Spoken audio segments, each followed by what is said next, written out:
네, 안녕하세요, 여러분. 한크세오른입니다. 현재 시각 2025년 10월 14일이고요. 오전 7시 50분입니다.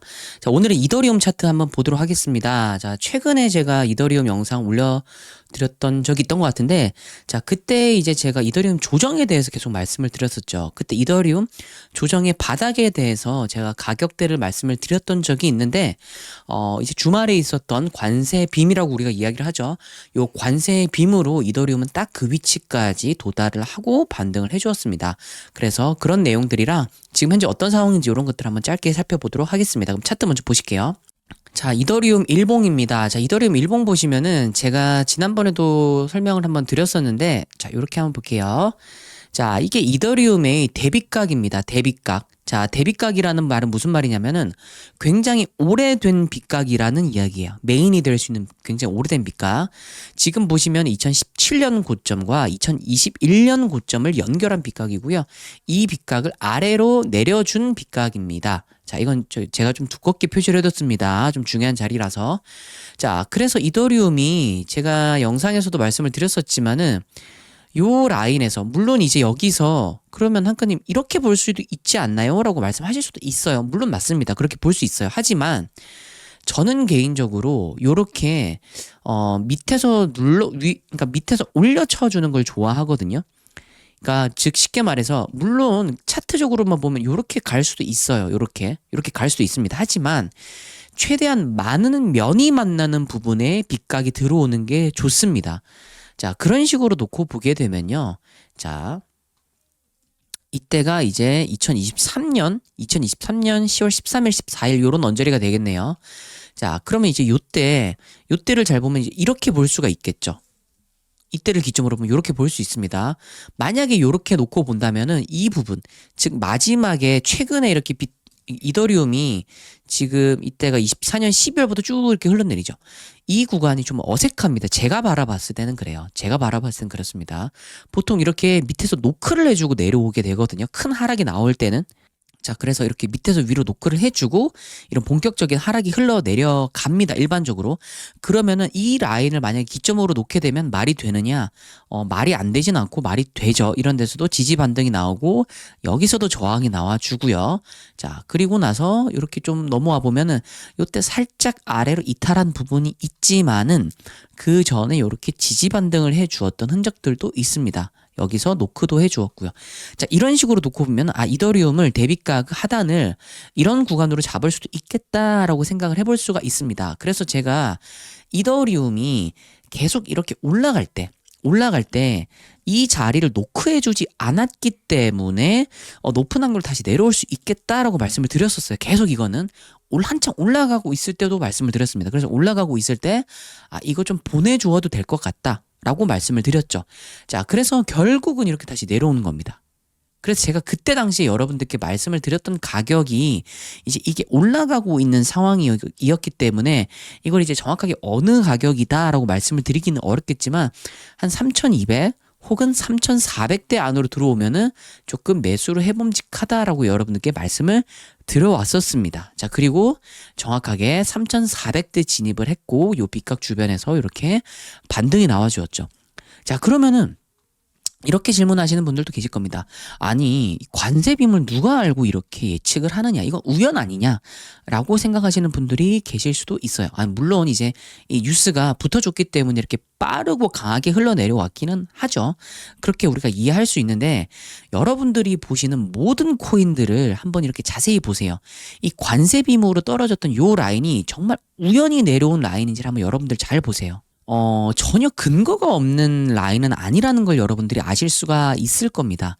자, 이게 무슨 말이냐? 자, 실제로 이제 이더리움 클래식도 한번 볼게요. 이더리움 클래식. 자, 이더리움 클래식 관세 빔으로 여기까지 떨어졌죠. 그러니까 코인들마다 이 떨어지는 폭이 다 다르잖아요. 왜 떨어졌는지를 한번 보시면은 여기 떨어졌죠. 이거를 이런 채널링으로도 볼 수 있습니다. 지금 이때가 이제 2025년 4월 7일 저점이고요. 관세빔 저점. 이렇게 두 개를 연결해서 위로 올리면 이렇게 채널이 하나 만들어집니다. 비트코인도 똑같은 상황이에요. 비트코인도. 자, 그럼 이더리움은 어떻게 봐야 되느냐? 사실 이더리움이 뭔가 되게 애매한 위치까지 떨어져 졌기 때문에 이더리움을 어떻게 봐야 될지는 모르겠지만은 저는 개인적으로 일단 이런 식으로 보고 있습니다. 채널링이 엄청 이쁘게 나오고 있지는 않죠. 이쁘게 나오고 있지는 않지만 이런 식으로 보고 있어요. 그래서 일단 이런 라인을 돌파하는 게 중요하지 않을까 생각을 하고 있습니다. 그리고 주말이 되게 중요했습니다. 관세빔이 나와가지고 여러분들께서 많이 좀 멘붕이 오셨을 거라고 생각을 합니다. 하지만 이거를 좀 우리가 냉정하게 좀 바라봤어야 됐어요. 그래서 제가 계속 무료관점 소통방에는 말씀을 드려왔습니다. 이거 알트코인들이 차트를 좀 정리하는 모습이다 라고 토요일날 그리고 일요일이었죠. 일요일날 계속 말씀을 드렸습니다. 자, 지금 보시게 되면은 여기서 나온 하락이 굉장히 강하죠. 근데 제가 자주 말씀을 드리지만은 하락이 초반에 강하면은 후반부는 좀 이렇게 삼각수렴이나 좀 이렇게 힘이 없습니다. 만약에, 그러니까 이거는 상승일 때도 마찬가지입니다. 상승일 때 초반이 강하면은 뒤에가 좀 흐려집니다. 자, 이번 하락. 물론 여기도 강했지만 여기도 좀 강했어요, 사실은. 여기도 강했기 때문에 저는 여기서 하락할 때부터 말씀을 드렸습니다. 뒤에가 조금 흐려질 수 있겠다. 라고 말씀을 드려왔었고, 그리고 주말에 어떤 상황이었냐면 주말에 삼각수렴을 쐐기형으로 그려줬습니다. 이거는 비트코인과 알트코인 모두 다 똑같았어요. 모두 다. 자, 지금 보면 이런 식으로 한 채널링이 만들어지죠. 이더리움 1시간 봉이고요. 채널링이 만들어집니다. 자, 채널링이 만들어지는 상황 속에서 이제 몇몇 알트코인들 그리고 비트코인도 이런 상황이었는데 다이버전스를 좀 만들어주는 듯한 모습이었어요. 이더리움은 사실 다이버전스였네요. 이때도 이더리움도 잘 보시면은 자, 캔들은 내려오지만 여기까지 종가 기준이니까 여기가 기준이 됩니다. RSI는 올라갔죠. 4시간 봉에서 다이버전스가 만들어집니다. 그러면은 높은 확률로 올라갈 확률이 높다. 왜? 쐐기형 삼각수렴도 만들어지고 있고 그 안에서 다이버전스까지 만들어주기 때문에 올라갈 확률이 높다라고 우리가 확인을 할 수 있겠죠. 자, 이러고 나서 이제 올라갔던 거였습니다. 그러면 이제 이게 하나의 임펄스로 볼 수 있느냐의 어떤 문제로 귀결이 되는 거겠죠. 만약에 이거를 하나의 임펄스로 보게 된다면은 지금은 오파 상승의 어떤 마지막 종착역일 수도 있습니다. 이더리움 같은 경우에는. 자, 그럼 이제 여기서 카운팅을 어떻게 해볼 수 있느냐? 여기서 이런 식으로 해볼 수가 있는 거죠. 이런 식으로 해볼 수가 있는 겁니다. 보통 RSI에서는요, 오파 위치가 요렇게 이런 식으로 하락 다이버전스로 만들어지는 경우가 있습니다. 그래서 RSI에서 만약에 이더리움을 카운팅을 해본다면 여기서부터 시작이겠죠. 왜냐면 이게 다이버전스를 만들어줬던 구간이기 때문에 여기서 보게 되면 이런 식으로 흘러가겠죠. 이런 식으로. 그러면은 자연스럽게 여기와 여기가 다이버전스 관계가 만들어지면서 하나의 어떤 그 파동의 마감이 될 수 있겠다라고 우리가 생각해 볼 수 있고, 그럼 이 자리에서 어느 정도 약조정이라도 나올 수가 있겠다라는 걸 생각해 볼 수 있죠. 그러면은 조금 더 시장을 나는 긍정적으로 바라보는 사람이다라고 하면은 지금 이렇게 올라온 모든 카운팅을 하나의 카운팅을 보고 1파로 보고요. 1, 2, 3, 4, 5 요런 형태가 또 가능하겠죠. 그래서 이런 시나리오도 생각을 한번 해보셔야 합니다. 자, 그러면은 반대로 내려갈 수도 있다는 가정을 한번 해볼게요. 내려가게 되면 어디까지 내려갈 수 있느냐? 자, 내려가게 되면요, 일단 우리가 생각해 볼 수 있는 라인은 요런 이제 채널링을 아까 제가 말씀드렸죠. 채널링 하단부입니다. 채널링 하단부 혹은 아까 제가 말씀드렸던 대비각 자리를 한 번 더 노크를 할 수 있다라고 여러분들이 생각을 하시면 어떨까? 만약에 이 대비각 라인을 밑으로 이탈하게 된다, 아래로 이탈하게 된다, 그러면 얘를 한 칸 더 내려서 우리가 대응을 해볼 수 있습니다. 요런 식으로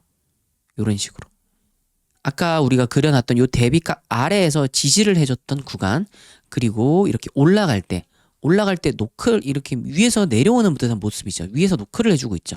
지지 반등을 해주는 이런 모습. 요런 라인에서 만약에 과하게 떨어진다면은 추가적으로 받아볼 수 있는 가격대가 아닌가. 만약에 이렇게 되면 요 가격대는 한 3,100에서 3,200 사이가 되겠죠. 3,100에서 다시 정정할게요. 한 3,150에서부터 언제 닿느냐에 따라 좀 차이가 있겠지만은 3,170 정도 라인 정도가 되겠네요. 그래서 이렇게 이더리움 차트는 좀 바라볼 수 있지 않을까라고 생각을 합니다. 그럼 오늘 영상 여기까지 하도록 할게요. 감사합니다.